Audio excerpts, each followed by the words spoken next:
आज मैं आपके लिए पुनः फिर क्लास 8 की जो ग्रामर की बुक है उसकी आज मैं प्रीपोजिशंस चैप्टर की क्वेश्चन नंबर सी की चर्चा करता हुआ मैं आगे की ओर बढ़ूँगा। अभी आप इसमें देखेंगे कि इसे बनाया कैसे जाए। दिए गए क्वेश्चन का जो इंस्ट्रक्शन कह रहा है वो कह रहा है select the correct prepositions and fill in the blanks. अब कहता है क्या कि सही प्रीपोजिशंस का सेलेक्ट करते हुए और आपको खाली जगहों में भरने हैं। अब मैं बात करूं कि प्रीपोजिशंस के बारे में आपको पहले से पता होगा कुछ, जो कि आप 6-7 में पढ़ के आए भी होंगे, उससे पहले भी चर्चा की जाती है प्रीपोजिशंस की। अब मैं इसकी बात करूं कि जहां कहीं भी जो उसको यूज़ करने होते हैं वो आपको पहला जो रूल होता है उसके सेंस को समझें कि आखिर यहाँ पे किस सेंस के मुताबिक कौन सा वर्ड लगेगा, और इसके बारे में पहले आपको प्रत्येक वर्ड का सेंस आपको पहले पता होना चाहिए। दूसरा में क्या कि प्रीपोजिशन को कमांड करना तो थोड़ा सा टफ है, लेकिन अगर देखा जाए तो आप इसको जब जितनी ज़्यादा से ज़्यादा प्रैक्टिस करते हैं उतनी ही आसानी से इससे आप सीख सकते हैं, और जितना टेक्स्ट पढ़ेंगे उतना ही आसानी से आप प्रीपोजिशन का यूज़ करना सीख जाएंगे। और अगर देखा जाए जितने सारे प्रीपोजिशंस हैं इसके यूज़ के बारे में भी आपको पता होना चाहिए कि जैसे इन है तो इन का यूज़ कहाँ करेंगे, ऑन का यूज़ कहाँ करेंगे, एट का यूज़ कहाँ करेंगे, थ्रू का यूज़ कहाँ करेंगे, अंडर का यूज़ कहाँ करेंगे, विद इन का यूज़ कहाँ करेंगे।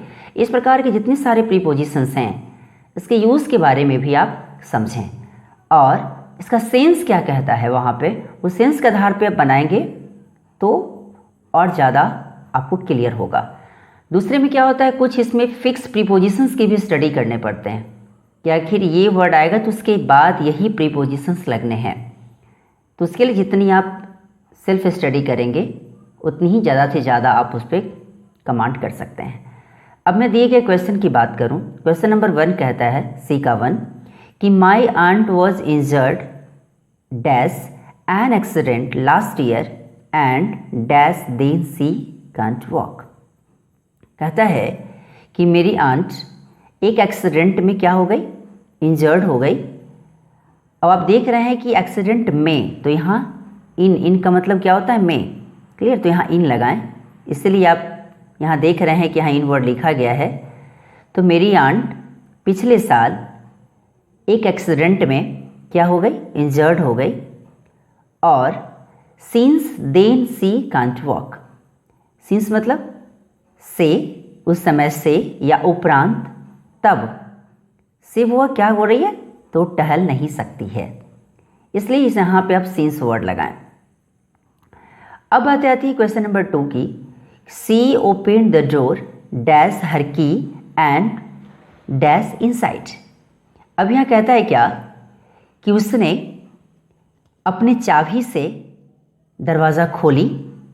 अब यहाँ देख रहे हैं यहाँ विथ जो वर्ड है इसके साथ आप विथ ही लगाएं, WITH, और WITH का जब प्रोनाउंसिएशन की बात जब अगर आती है तो उसके लिए आप इसकी क्या पढ़ेंगे प्रोनाउंसिएशन के रूप में, तो इसे आप विद पढ़ें। क्या पढ़ेंगे इसे आप विद पढ़ेंगे। तो अभी आप यहाँ क्या देख रहे हैं कि यहाँ ये दे रहा है कि उसने क्या करी, तो अपनी चाबी से दरवाज़ा को खोली एंड वेंट इनसाइड, और कहाँ चली गई, फिर अंदर चली गई। तो यहाँ भी अब आपको देख रहे हैं ना कि यहाँ इनसाइड मतलब अंदर, और विथ का मतलब यहाँ किससे है, तो यहाँ से है। किससे इसका विथ का मतलब, WITH विथ का मतलब किससे है, तो विथ का मतलब यहाँ से है, क्लियर। तो अभी आपको यहाँ दिख रहा होगा कि इसी प्रकार से आप इसका यूज़ करेंगे। इसके अलावा विथ का बहुत सारे यूज़ होता है, जैसे कि अगर यहाँ जो विथ की बात कर रहा हूँ तो यहाँ विथ का यूज़ आप इंस्ट्रूमेंट या टूल के पहले किया जाता है, नहीं जिसका मतलब से होता है, नहीं। अब इसी के जस्ट बाद वाले पेज पे चलता हूँ, पुनः फिर नेक्स्ट पेज पे आता हूँ, क्वेश्चन नंबर 3 पे। क्वेश्चन कहता है let us buy a magazine dash our way home so that we can relax dash peace. अब चलें हम लोग एक मैगज़ीन खरीदें जब हम लोग अपने घर जाने के रास्ते पर ताकि हम लोग क्या कर सकते हैं, तो पीस बोले तो शांति में हम लोग रिलैक्स कर सकते हैं। तो यहाँ इन वर्ड आप लगाएं यहाँ के लिए और ऑन वर्ड यहाँ के लिए। क्वेश्चन नंबर 4 पे आऊँ। क्वेश्चन नंबर 4 कह रहा है there is a frog dash that rock. यहाँ वर्ड आप देख रहे हैं कि आउटसाइड मतलब बाहरी, अंडरनेथ मतलब के नीचे या नीचे, बिटवीन मतलब कम से कम दो के बीच। अब देख रहे हैं क्या कि यहाँ कहता है कि एक फ्रॉग कहाँ है, तो उस रॉक के नीचे है, मतलब क्या है कि यहाँ अंडरनेथ वर्ड लगाएं। अब मैं क्वेश्चन नंबर 5 की बात करूँ। क्वेश्चन नंबर 5 कह रहा है कि सी इज जेलस डैश यू। तो जेलस के बारे में आपको पता है कि जेलस के जस्ट बाद आपको वर्ड लगता है ऑफ, नहीं कि वह आपसे क्या है, तो ईर्ष्यालु है।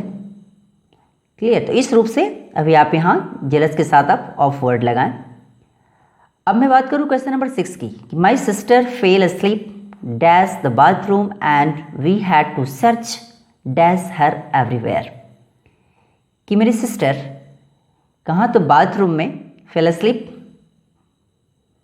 एंड, और हम लोग को उसे सभी जगह ढूंढना पड़ा, ठीक है ना। उसके लिए हम लोग को क्या करना पड़ा, सभी जगह ढूंढना पड़ा। तो सर्च फॉर हर, यहाँ फॉर मतलब क्या है कि उसके लिए, फॉर हर उसके लिए हम लोग को सभी जगह ढूंढना पड़ा। We had to search for her. तो यहाँ फॉर वर्ड लगाएं, तो एक में इन और एक में फॉर। दूसरे की बात करूँ क्वेश्चन नंबर 7 की, I am tired dash reading this book. तो टायर्ड के साथ हमेशा हम ऑफ वर्ड लगाते हैं कि मैं इस बुक को पढ़कर क्या हो गया हूँ, थक गया हूँ या थक गई हूँ।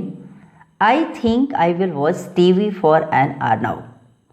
कि अब मेरी समझ से कि मैं अब क्या देखूँगा, तो मैं अब 1 घंटा क्या देखूँगा, तो टीवी देखूँगा। यहाँ देख रहे हैं फॉर के बारे में आप समझें कि फॉर का यूज़ यहाँ देख रहे हैं किस रूप से। तो मैं 1 घंटे के लिए या 1 घंटा, जो कि आपको पता होगा कि कभी कभी फॉर का यूज़ हम पीरियड ऑफ टाइम को शो करने के लिए भी करते हैं जब टाइम मेरा कोई फिक्स नहीं होता, तो इसलिए यहाँ फॉर वर्ड को आप यूज़ करें। क्वेश्चन नंबर 8 की बात करूँ। क्वेश्चन नंबर 8 कह रहा है कि there is a parcel dash you, it has just arrived dash mail. कहता है कि एक पार्सल आपके लिए है। तो देख रहे हैं के लिए का मतलब फॉर से है, तो फॉर लगा दें। It has just arrived by mail, और यह अभी जस्ट किससे आया है, तो मेल से आया है या मेल के द्वारा आया है। क्लियर, देख रहे हैं ना। तो इस रूप से अभी आप इसको समझें। अब थोड़ा सा पेज को मैं आगे खिसकाता हूँ। चलिए अब मैं 9 नंबर क्वेश्चन पे पहुँचूँ। तो 9 नंबर जो क्वेश्चन आपको कह रहा है कि she finds a fault with everything I do. कहता है क्या कि वह प्रत्येक में क्या ढूंढ लेती है, तो कुछ फॉल्ट ढूंढ लेती है जो मैं करती हूँ या करता हूँ। That is why I don't speak to her. और यहाँ जो देख रहे हैं स्पीक के बाद हम किस प्रीपोजिशन का यूज़ करते हैं, तो टू का। क्लियर। तो यहाँ टू वर्ड आप यूज़ करें। We should try to get home in time today. मैंने यहाँ वो जो वर्ड है भले ही मैंने इसे भर दिया है और मैं उसको समझाया भी है आपको कि we should try to get home in time today. कहता है कि हम लोग को ये ट्राई करना चाहिए कि हम लोग समय से पहले आज घर पकड़ लें। क्लियर। तो यहाँ इन टाइम के बारे में आप समझें। इन टाइम मतलब क्या होता है, समय से पहले के लिए हम इन वर्ड का यूज़ करते हैं जब भी टाइम से पहले। अब मैं बात करूँ कि I walk dash the road side. अब यहाँ अलोंग वर्ड का यूज़ करें क्योंकि अलोंग का मतलब होता है के किनारे, कि मैं रोड साइड के किनारे वॉक किया। देख रहे ना। तो यहाँ के किनारे के लिए आप अलोंग वर्ड को यूज़ करें। अब यहाँ देख रहे हैं वर्ड 12 की ओर जब मैं बढ़ूँ तो यहाँ प्रीपोजिशन के रूप में Mandela was dash prison dash robin island dash nearly 20 years. कि मंडेला प्रिजन में, देख रहे ना, प्रिजन में, वो भी कहाँ, तो रॉबिन आइलैंड में कितने साल, लगभग 20 सालों के लिए जेल में थे। अभी आप देख रहे हैं ना, यहाँ फॉर वर्ड का भी यूज़ किया गया।